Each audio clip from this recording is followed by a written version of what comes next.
जिया पुनीत से बहुत प्यार करती थी। वो अच्छी तरह से जानती थी कि वो जो कहेगी पुनीत वैसा ही करेगा। वो हर हाल में पुनीत को पाना चाहती थी, लेकिन पुनीत अपनी माँ से बहुत प्यार करता था, जिसके चलते जिया, जो कि बहुत ही घमंडी और गरीबों से नफरत करने वाली लड़की थी, वो तुलसी के सामने अच्छी बनकर आती है। जिया के असली चेहरे से अनजान तुलसी अपने आप को किस्मत वाली समझकर अपने इकलौते बेटे पुनीत की शादी जिया से करवा देती है। माँ ये जिया है, मैं इसकी कंपनी में काम करता हूँ। बहुत अच्छी लड़की है माँ, मैंने सोचा एक बार आपसे मिलवा दूँ। मुझसे मिलवाने का मतलब है कि तू इस लड़की को पसंद करता है और इससे शादी करना चाहता है। क्यों बेटा, सही कह रही हूँ ना मैं? हाँ माँ, आपने बिल्कुल सही कहा।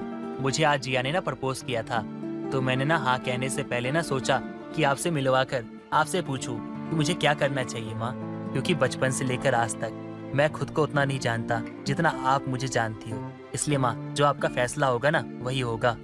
बेटा, मुझे तेरी पसंद से कोई एतराज नहीं है। जिसमें तेरी खुशी है उसी में मेरी भी खुशी है। लेकिन बेटी, मैं तुमसे बस एक ही बात कहना चाहूंगी कि मैं अपने बेटे से बहुत प्यार करती हूँ। मैं उससे कभी भी अलग नहीं होना चाहती। इसके सिवा मेरे जीवन में कोई और खुशी नहीं है।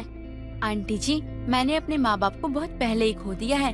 तब से मैं बड़ों के प्यार के लिए तरस रही हूँ। मेरे पापा ने मेरे पीछे बहुत सारी दौलत छोड़ दी है, लेकिन बिना माँ बाप के प्यार से क्या ही है। आज मेरे पास दौलत तो है, लेकिन माँ बाप का प्यार नहीं है। मैं भी पुनीत से बहुत प्यार करती हूँ और मैं कोशिश करूँगी कि मैं आप दोनों को खुश रखूँ। अगर ऐसी बात है बेटी, तो मुझे तुम दोनों की शादी से कोई भी एतराज नहीं है। तुम दोनों की शादी के लिए मेरी तरफ से हाँ है। लेकिन तुम तो जानती हो ना कि हम लोग गरीब हैं। कल को ऐसा ना हो कि तुम्हें हमारी गरीबी से परेशानी हो या बेइज्जती महसूस हो। आंटी जी, मैंने पुनीत को उसकी हैसियत देखकर नहीं, बल्कि उसका दिल देखकर प्यार किया है। और वैसे भी शादी के बाद जो कुछ भी मेरा है वो सारा तो पुनीत का ही हो जाएगा। अब मैं पूरी जिंदगी तो काम नहीं कर सकती ना। मेरे बाद मेरी इस कंपनी को पुनीत ही संभालेंगे। मैं बस उनकी सेवा करूंगी।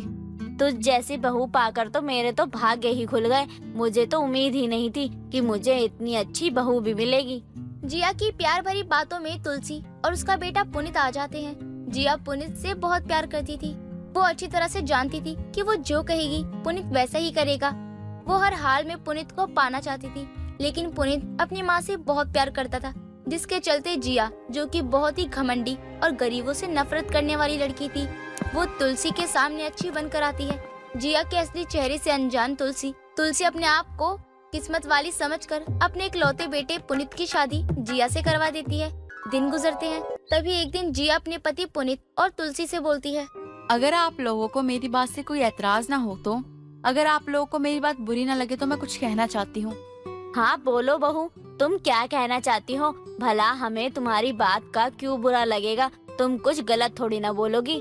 माँ जी, मैं ये सोच रही हूँ कि जब हमारे पास इतना बड़ा घर है तो हम इस छोटे से घर में क्यों रहे।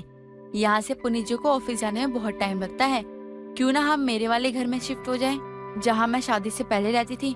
वहाँ से पुनीत जी का ऑफिस भी पास पड़ेगा, अगर आप लोगों को ठीक लगे तो।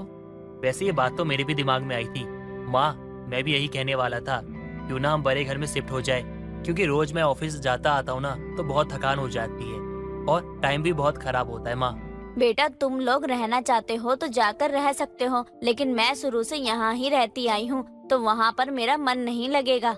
नहीं माँ, अगर आप नहीं जाओगी ना तो मैं भी कहीं नहीं जाऊँगा। मैं जहाँ भी रहूँगा आपके साथ रहूँगा।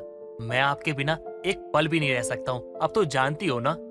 अगर आप नहीं जाएंगे तो मैं भी नहीं जाऊंगी। इस बात को यहीं खत्म करते हैं, कोई कहीं नहीं जाएगा। अरे नहीं नहीं, ऐसा मत करो। चलो ठीक है, मैं तुम लोगों के साथ जाने के लिए तैयार हूँ।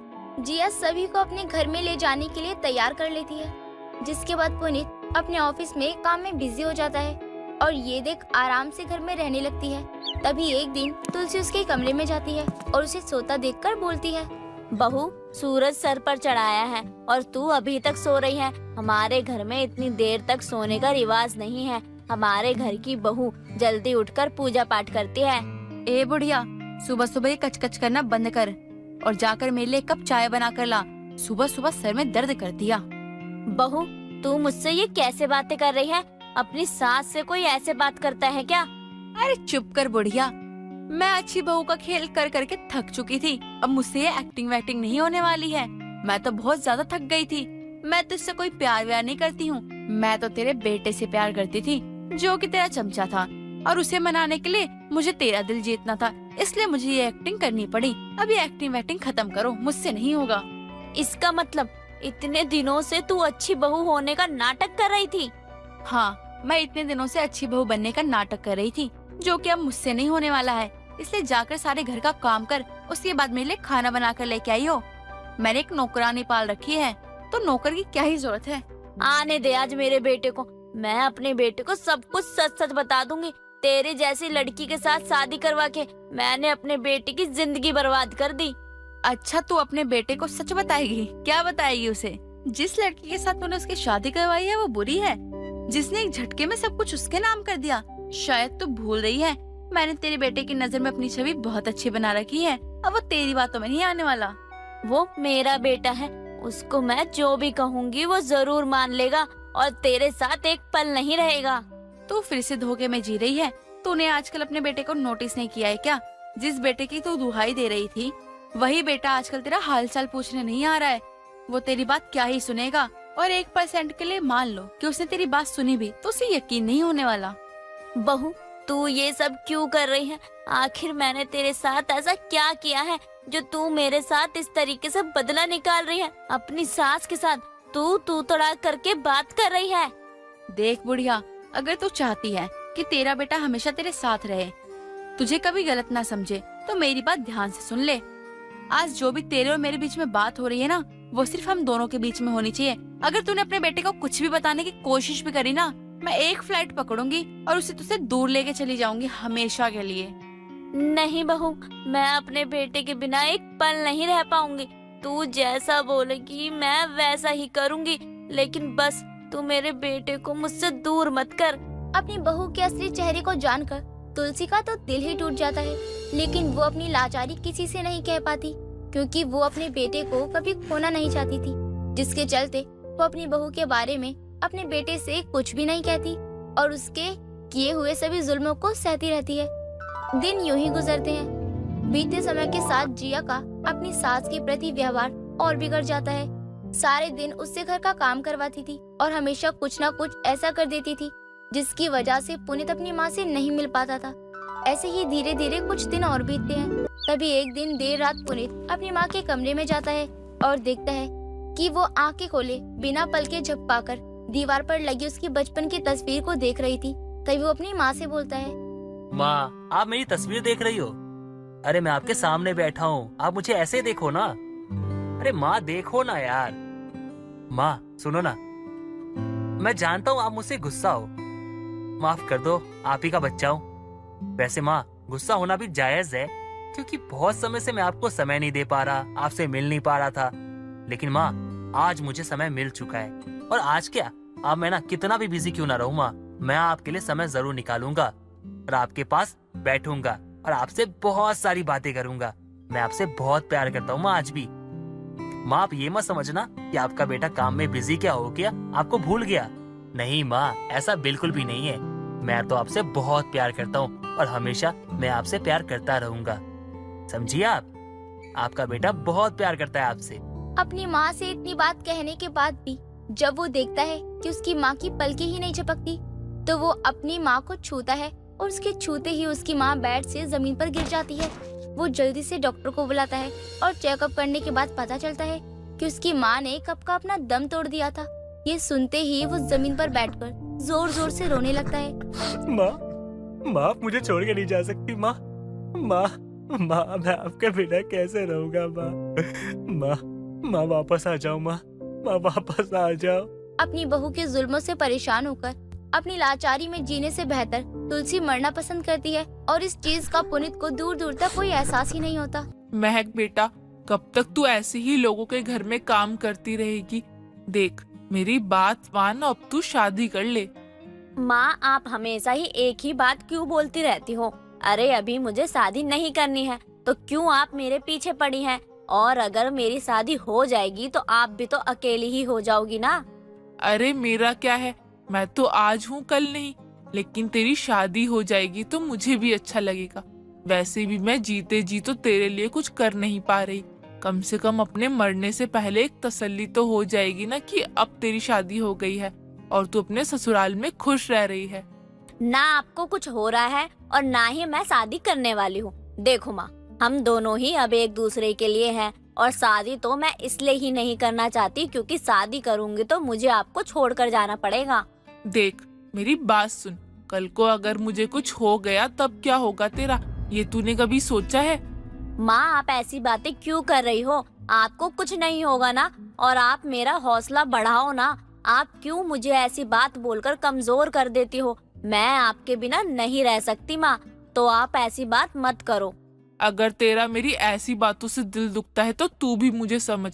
देख, तू अभी शादी के लिए तो हाँ कर, बाकी चीजें तो बाद में देखी जाएंगी ना। वैसे भी लड़का मिलेगा तब तो बात आगे बढ़ेगी। ठीक है माँ, अगर आपको इसी से खुशी मिलेगी तो मुझे कोई परेशानी नहीं है, और अगर आपको लड़का भी मिल गया मेरी शादी के लिए तो भी आप मुझसे बिना पूछे जल्दी शादी नहीं करोगी, ठीक है ना? अब अगर तू मेरी इतनी बात मान रही है तो ठीक है, मैं अभी बस लड़का ही देख रही हूँ। शादी तब होगी जब तू बोलेगी, और वैसे भी हम गरीब घर से हैं, कोई राजकुमार तो नहीं मिलेगा ना। माँ, जैसे हमारे हालात है ना, ऐसे में अगर एक अच्छा लड़का मिल जाए वो भी बहुत बड़ी बात है। अच्छा, अब मुझे आप ऐसे ही बातों में मत लगाओ, मुझे काम पर जाना है, आपने पहले ही देर कर दी है। अच्छा चल ठीक है, अब नहीं रोकती, और हाँ, आज शाम को जरा जल्दी आ जाइयो। जल्दी क्यों माँ, कुछ काम है क्या? मैं सोच रही हूँ कि तेरे लिए एक नया सूट ले लूँ। तेरे पास एक भी नए कपड़े नहीं है। कल को अगर लड़के वाले घर आ गए तो क्या तू ऐसे ही कपड़ों में रहेगी क्या? इसलिए आज ही शाम को तेरे लिए एक नया सूट लेंगे। माँ, आप भी ना, आप तो बैलगाड़ी नहीं सीधा हवाई जहाज पकड़ती हो, सब कुछ इतनी जल्दी। अब तक तो तुझे बहुत देर हो रही थी, अब खड़े होकर बात कर रही है। अरे हाँ, अच्छा चलो मैं जा रही हूँ माँ, आप भी अपना ध्यान रखना। महक वहाँ से काम पर चली जाती है, जहाँ महक की मालकिन सुधा उससे कहती है, क्या बात है महक, आज इतनी देर कैसे हो गई आने में? माफ करना मालकिन, वो क्या है ना, माँ ने बातों में लगा दिया, और जब भी मैं माँ से बात करने लग जाऊँ तो समय का कुछ पता ही नहीं चलता। लेकिन आज की गलती के लिए मैं माफी चाहती हूँ। अरे अरे कोई बात नहीं महक, हो जाता है, माँ से ही तो बातें कर रही थी ना तुम। अच्छा चलो कोई बात नहीं, अब तुम खाना बना दो, मुझे बहुत जोर से भूख लगी हुई है। जी मालकिन, मैं अभी बना कर लाती हूँ। महक गरीबी में थी लेकिन खुश रहा करती थी, ईमानदारी से काम करती थी, अपनी माँ का ख्याल भी रखती थी। सब कुछ अच्छा चल रहा होता है। कुछ दिनों बाद महक को तनख्वाह मिलती है और महक अपनी माँ के लिए एक साड़ी लेकर घर जाती है और साड़ी देती है। माँ, मैं ये आपके लिए साड़ी लाई हूँ, बताओ कैसी लग रही है? क्या जरूरत थी मेरे लिए साड़ी लेने की? अरे मेरे पास तो बहुत साड़ी रखी है। तेरे पास अगर इतने ही ज्यादा पैसे आ रहे थे तो अपने लिए कुछ ले लेती ना। हाँ माँ, पैसे तो ज्यादा आ ही रहे थे, वो क्या है ना, मालकिन ने मेरी तनख्वाह बढ़ा दी है, मैं बहुत खुश हूँ। बस भगवान तुझे ऐसे ही तरक्की देते रहे। माँ, मेरी मालकिन बहुत अच्छी है, वो हमेशा समझती है मुझे, कभी कोई जरूरत हो और उन्हें बताती हूँ तो वो उसे जरूर पूरा करती है, मेरी बहुत मदद करती है। भगवान ऐसे अच्छे लोगों को बहुत कम ही बनाते हैं।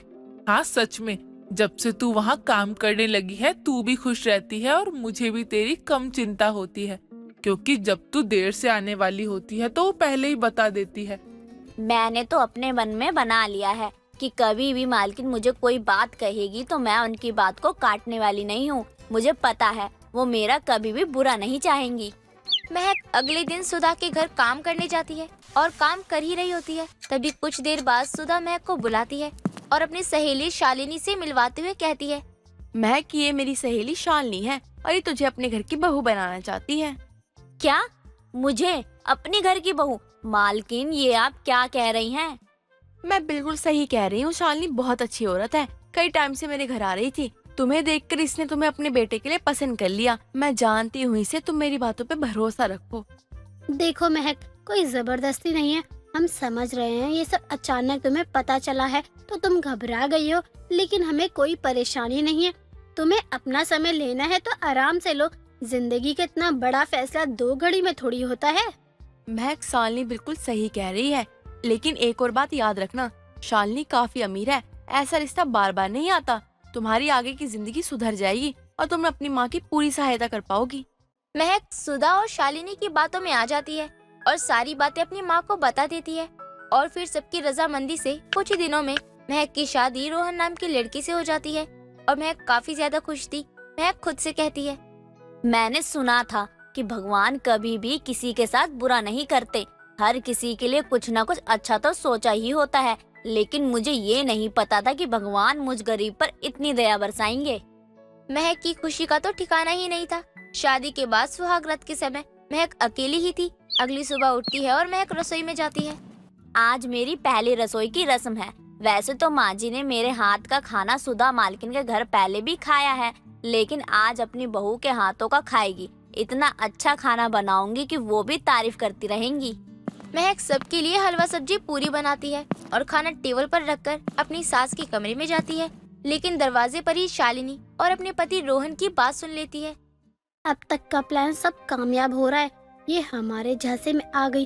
अब तो बस वो डील हो जाए, फिर तो इसकी अच्छी खासी कीमत मिलने वाली है। लेकिन सुधा आंटी भी तो इस महक के बदले बहुत पैसा मांग रही थी। उनके बिना कुछ ज्यादा भाव बढ़ चुके हैं। इस बार तो वो मान भी नहीं रही थी।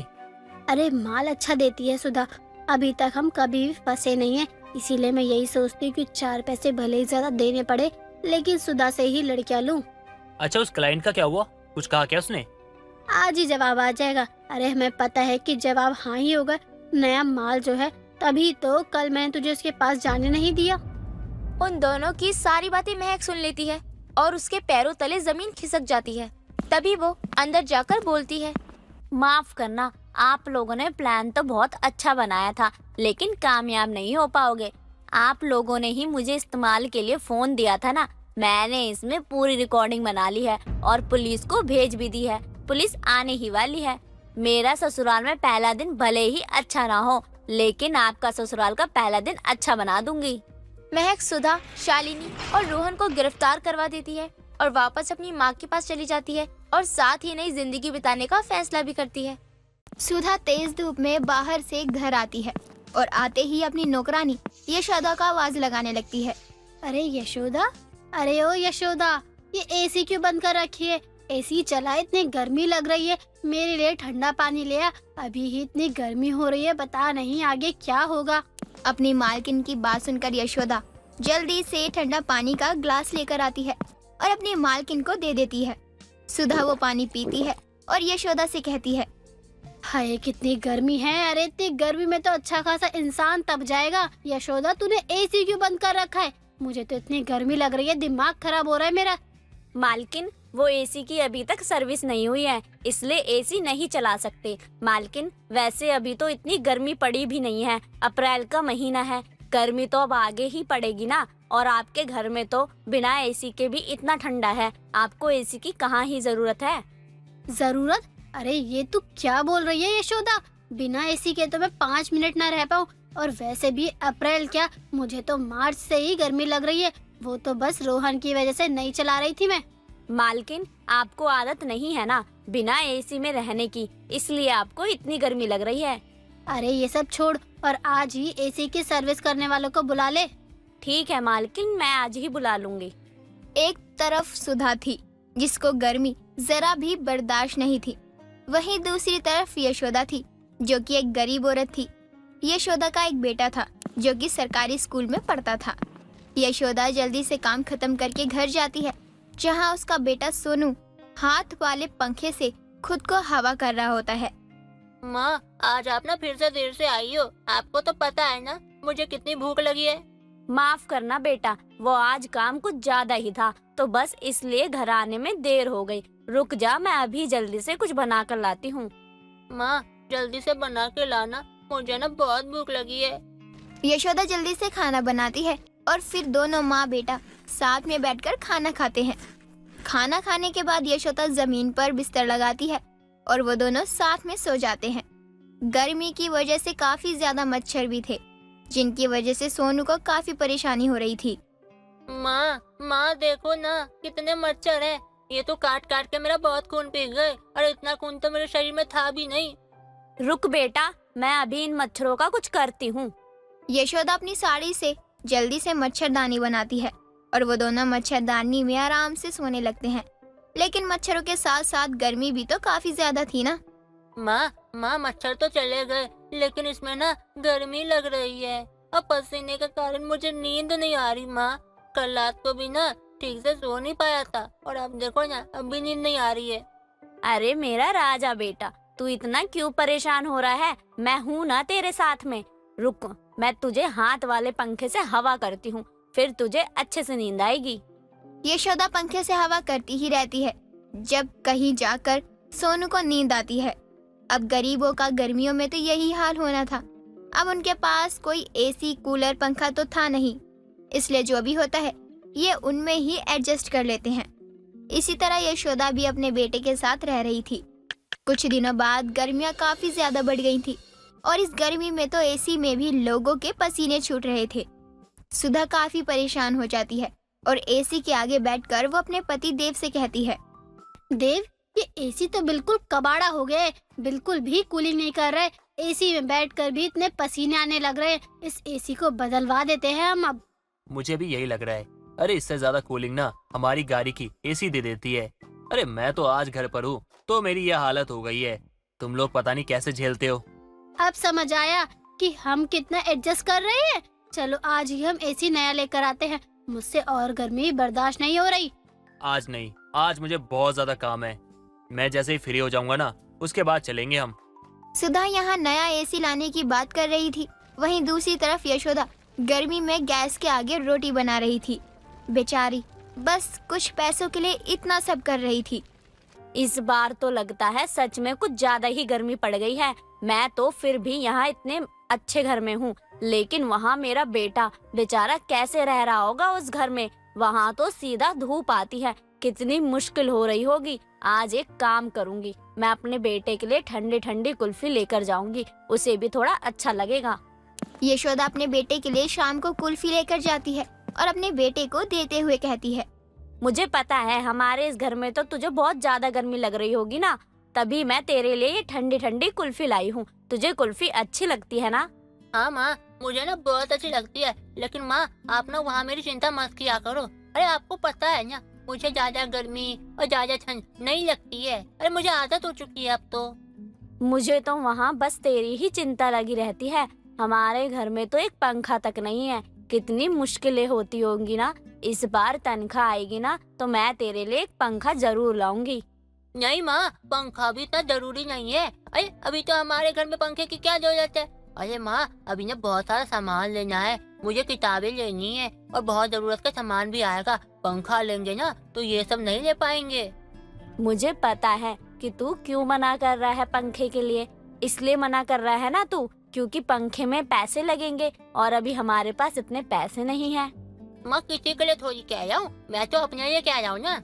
सोनू हमेशा ही अपनी माँ को समझता, अपनी माँ की परेशानियों को समझता है। ऐसे ही कई दिन निकल जाते हैं, लेकिन गर्मी का कहर भी तो इतना बुरा था। गर्मी में सोनू को चक्कर आ जाते हैं और जब ये बात यशोदा को पता चलती है तो वो तुरंत घर चली जाती है। यशोदा अपने बेटे की ऐसी हालत देखकर काफी रोती है। मैं कैसी माँ हूँ, मैं अपने बच्चे की जरूरत का सामान भी पूरा नहीं कर पा रही हूँ। ये बेचारा कभी कुछ कहता नहीं है, लेकिन मैं कभी इसकी परेशानी ही नहीं समझ रही थी। यशोदा काफी ज्यादा परेशान थी। तभी सोनू को होश आता है। अपनी माँ को ऐसे रोते हुए देखकर वो बोलता है, अरे माँ आप लो क्यों लाई हो? अरे इसमें आपकी क्या गलती है? अरे ये तो गर्मी है, गर्मी में तो हो ही जाता है। चुप कर तू, मैं ही तेरा अच्छे से ध्यान नहीं रख पाई, तभी तो तेरी इतनी ज्यादा तबीयत खराब हो गई। माँ आप इतना तो परेशान मत हो, अब मैंने बिल्कुल ठीक हो गया हूँ। मैं तेरे लिए आम पन्ना बनाती हूँ, गर्मी में आम पन्ना बहुत अच्छा रहता है। बस अब से तू रोज पिएगा। मैं भले ही ज्यादा कुछ नहीं कर सकती हूँ, लेकिन थोड़ा बहुत तो कर ही सकती हूँ ना अपने बेटे के लिए। यशोदा अब अपने बेटे पर बहुत ज्यादा प्यार करती है और उसका बहुत ख्याल रखती है। कुछ दिनों बाद यशोदा वापस से काम पर जाने लगती है। जैसे ही यशोदा अपनी मालकिन के घर पहुंचती है तो वहाँ नया एसी लग रहा होता है। मालकिन जी, ये क्या हो रहा है? नया एसी? वो पुराना एसी इतना तो अच्छा था, वो क्यों निकाल दिया? क्या खाक अच्छा था? अरे वो तो हवा तो देता ही नहीं था, उसके आगे बैठने का कोई फायदा ही नहीं था, इसीलिए हमने नया एसी लिया है। अच्छा चलो ठीक है, मैं जाती हूँ, अपना काम करती हूँ। यशोदा अपना काम करने लगती है। यशोदा को अमीरों के ठाट बाट भी दिखाई देते हैं। शाम को जब यशोदा काम करके घर चली जाती है तो यशोदा के घर देव और सुधा वहाँ आते हैं और साथ में उनके एसी भी होता है। मालकिन, आप यहाँ, और ये एसी, ये किस लिए? ये तुम्हारे लिए ही तो है। क्या, मेरे लिए? और नहीं तो क्या, गर्मी सिर्फ हमारे लिए थोड़ी है, गर्मी आपको भी तो लगती है। और पंखा वंखा है नहीं आपके पास, तो एसी लगा दिया ताकि आप लोगों की ना गर्मी दूर हो जाए। और हाँ, बिल की आप चिंता मत कीजिए, वो मैं संभाल लूंगा। यशोदा के घर भी एसी लग जाता है। यशोदा और सोनू काफी खुश हो जाते हैं। सीमा की नई नई शादी हुई थी और उसने तो पहले से उम्मीद कर रखी थी कि उसकी सास कोकिला जैसी होगी, जो दिन रात उसे ताना मारेगी और हर दिन कोई न कोई नई साजिश करेगी। लेकिन जब सीमा शादी करके अपने ससुराल आती है तो उसे कुछ और ही देखने को मिलता है। बहू, तुझे किसी भी चीज की जरूरत हो तो मुझे आवाज दे देना। अभी अगर तेरा भी है तो इस घर की मालकिन है, तुझे इस घर को संभालना भी है।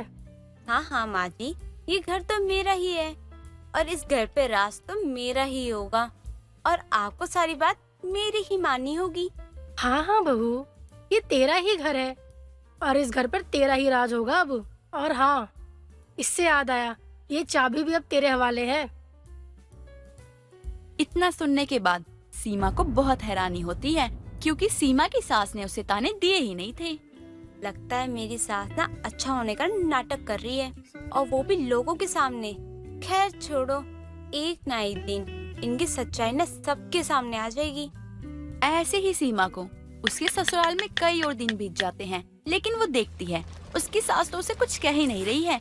सीमा लेट सोकर उठती है, बिना नहाए खाना खा रही थी, कहीं भी सो जा रही थी और बिना घूंघट के घूम रही थी। एक रोज सुबह के समय सुषमा की पड़ोसन विमला आती है। अरे सुषमा, कहाँ है? जब से तेरी घर में बहू आई है तब से तो तूने घर से ही निकलना बंद कर दिया है। अरे कहाँ है सुषमा? तेरे सामने ही तो सोफे पे बैठी हुई हूँ, लेकिन जब तू देखेगी तभी तो तुझे दिखाई देगा ना। अरे मैं तो इधर उधर देखने में लगी थी। वैसे तेरी बहू कहाँ है? वो तो सो रही है, देर रात तक टीवी देख रही थी, मैंने भी उसे उठाया नहीं। अब उठाऊंगी तो चाय नाश्ता कर लेगी। मैं इसलिए नहीं पूछ रही हूँ कि तेरी बहू ने चाय नाश्ता किया या नहीं किया, या उठी या नहीं उठी, बल्कि मैं तो इसलिए पूछ रही हूँ कि तेरी बहू एक नई नवेली है, उसको जल्दी उठना चाहिए और घर के सारे काम करने चाहिए, पर वो तो अभी तक सो रही है। और सुषमा, तूने कभी देखा है किसी की बहू बेटियों को इतनी देर तक सोते हुए? अरे तेरी बेटी भी तो सोती है 12 बजे तक और देर रात तक अपने दोस्तों के साथ घूमती रहती है। क्या बात है सुषमा, तेरी बहू को आए हुए अभी 4 दिन नहीं हुए और तू अभी से ही बहू के गुणगान गा रही है। क्या बात है सुषमा, सास हो तो ऐसी। अब क्या करूं, बहू को बेटी बनाकर रखूंगी तभी तो वो मुझे माँ बनाकर रखेगी ना। क्या बात है तेरी सुषमा, तेरी बातें सुनकर तो मेरी आंखें ही भर आई। अरे सुषमा, अभी से तू अपनी बहू को सर पर बिठा रही है और ये बिल्कुल भी सही नहीं है।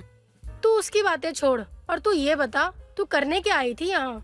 मैं तो तुझे ये कहने आई थी कि शाम को बाजार चलना है, तूने कहा भी था कि हम दोनों बाजार चलेंगे, बस मैं तो तुझे यही याद दिलाने आई थी। सुषमा और विमला की बातें सीमा सुन लेती है और वो अपने कमरे में जाकर खुद से बातें करते हुए कहती है, लगता है माँ जी अच्छा होने का नाटक कर रही है, और वैसे तो अभी तक उन्होंने मुझे कुछ भी नहीं कहा। सास तो सास जैसी होनी चाहिए, तभी तो मजा आएगा। अब मैं क्या करूं कि माँ जी मुझ पे गुस्सा होए और मुझे वो सुनाए। अब देर शाम सुषमा बाजार जाने लगती है तो वो अपनी बहू सीमा से कहती है, बहू, मैं विमला के साथ बाजार जा रही हूँ, तुझे कुछ मंगवाना तो नहीं है ना? मुझे आने में लेट हो सकता है, हो सके तो खाना बना लेना। नहीं नहीं माँ जी, मुझे कुछ सामान नहीं मंगवाना, और हाँ, आप घर से बेफिक्र होके जाइए और खाना पीना मैं बना दूंगी। ठीक है बहू, तो मैं चलती हूँ। अब सुषमा और विमला बाजार जाते हुए बातचीत कर रहे होते हैं। तभी विमला सुषमा से कहती है, अरे सुषमा, तुझे कितनी बार कहूँ कि अब तू सास बन चुकी है, फिर भी तुझे मैं सास वाली कोई अकड़ ही नहीं आई। अरे आखिर तू चाहती क्या है? जब तेरी बहू तेरे सर पर चढ़कर नाचेगी ना, जब तू पछताएगी और तब जाके तू कोई एक्शन लेगी। अब ऐसा भी क्या कह दिया मेरी बहू ने जो मैं उसे बिना बात के सुना दूं?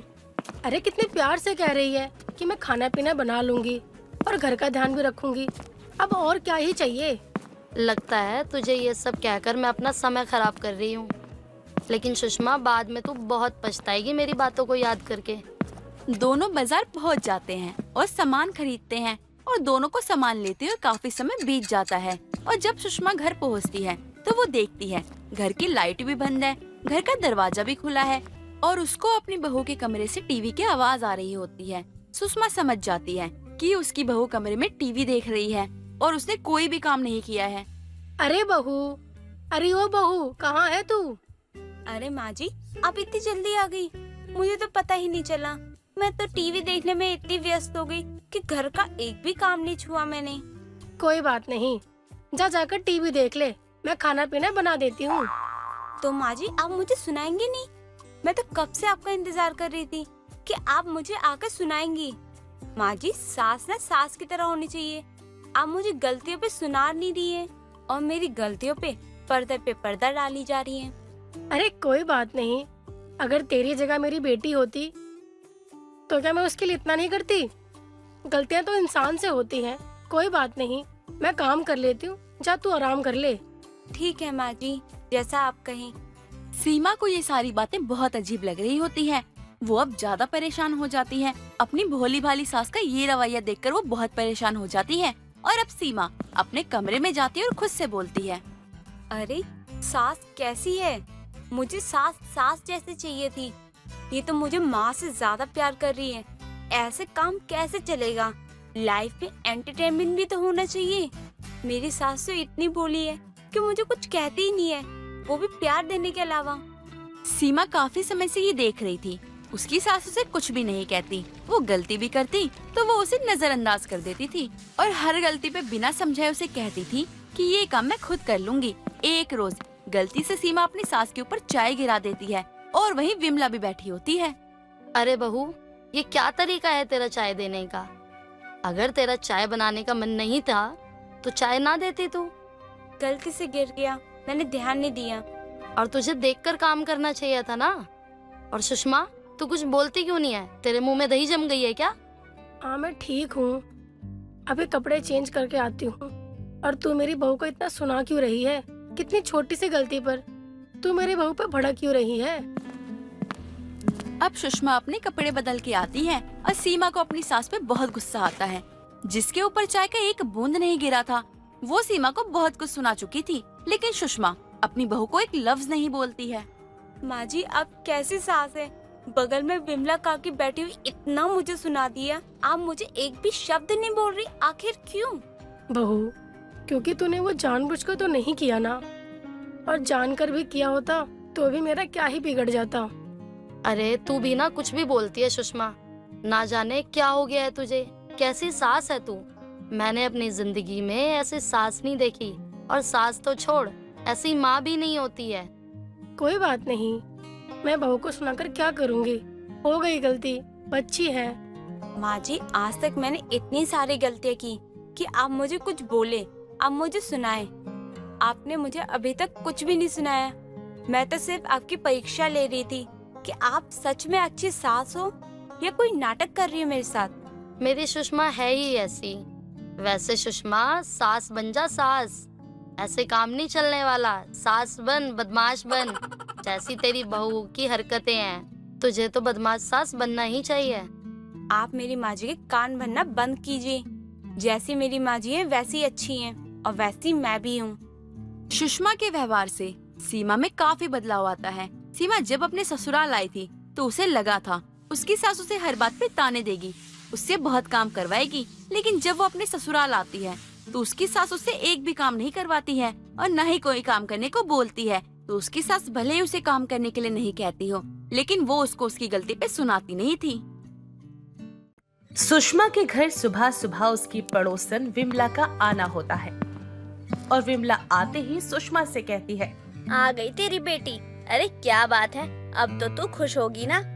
घर भरा पूरा लग रहा है, लेकिन फिर चली जाएगी तो घर सूना हो जाएगा। रुक, तेरे लिए मिठाई लेकर आती हूँ। मेरी बेटी के ससुरालों से ढेरों मिठाई आई है। अरे क्या बात है, खिला दे एक दो मिठाई। मुझे वैसे तो मिठाई पसंद नहीं है, अब तू कह रही है तो खा लूंगी। सुषमा इतना कहने के बाद फ्रिज में मिठाई देखने चली जाती है, लेकिन वहाँ कई सारे मिठाई के डब्बे होते हैं। लेकिन सारे डब्बे खाली देखकर सुषमा के पैरों तले जमीन खिसक जाती है और वो अपना सर पीटते हुए खुद से कहती है, जरूर ये सारी मिठाई मेरी बहू ने खाए होंगे, रात भर में उसने सारे मिठाई के डिब्बे खाली कर दिए हैं। अरे कितना मीठा खाती है ये औरत। अब मैं विमला को क्या जवाब दूं? इतना कहने के बाद सुषमा अब उदास होकर विमला के पास आती है और विमला से पूछती है, विमला चाय पिएगी? वो सुबह का समय है, चाय पी लेना। अरे अभी तो तुम मिठाई खिला रही थी, मिठाई खिलाने के बाद चाय पिलाएगी तो चाय का स्वाद नहीं आएगा। मिठाई ही खिला दे तू तो बस। कहाँ से खिलाओ मिठाई? खिलाने के लिए घर में मिठाई होनी भी तो चाहिए ना। क्यों, क्या हुआ? तू तो कह रही थी कि बेटी के ससुराल से ढेरों मिठाई आई हैं। अब क्या हुआ? अरे विमला क्या बताऊं, मेरे घर में एक मिठाई का डिब्बा नहीं है और मेरे घर में ना एक मीठा खाने वाली भूखी भी बैठी है। अरे उसे मीठा दिख जाए ना तो वो सब कुछ ही खा जाए, चाहे वो चीनी हो, बतासे हो, टॉफी हो, चॉकलेट हो या मिठाई हो, उसको मीठा बहुत पसंद है। अरे तू किसकी बात कर रही है और इतना घुमा कर क्यों बोल रही है? अगर तुझे मिठाई नहीं खिलाना है तो बोल दे कि विमला मिठाई नहीं खिला सकती, चाय पिला सकती हूँ। अगर तू मिठाई नहीं खिला सकती है तो फिर पूछती क्यों है? अरे मेरी बहू पायल को मीठा खाने की आदत है। वो किसी शादी पार्टी में भी जाती है ना तो भर भर के मीठा खाती है। अरे ऐसे ही मीठा खाती रही ना तो कुछ दिनों बाद फैल जाएगी और 10 तरह की बीमारियां भी हो सकती है उसे। तेरी बहू को मीठा खाने की आदत है। अरे तो तू उसे मना क्यों नहीं करती है? ये कोई उम्र है इतना मीठा खाने की? 4-5 डब्बे मिठाई के तो वो अकेले खा गई, वो भी रातों रात में। तभी तो जब मैं फ्रिज से मिठाई लाने गई तो देखा वहाँ मिठाई है ही नहीं। क्या बातचीत चल रही है यहाँ पर?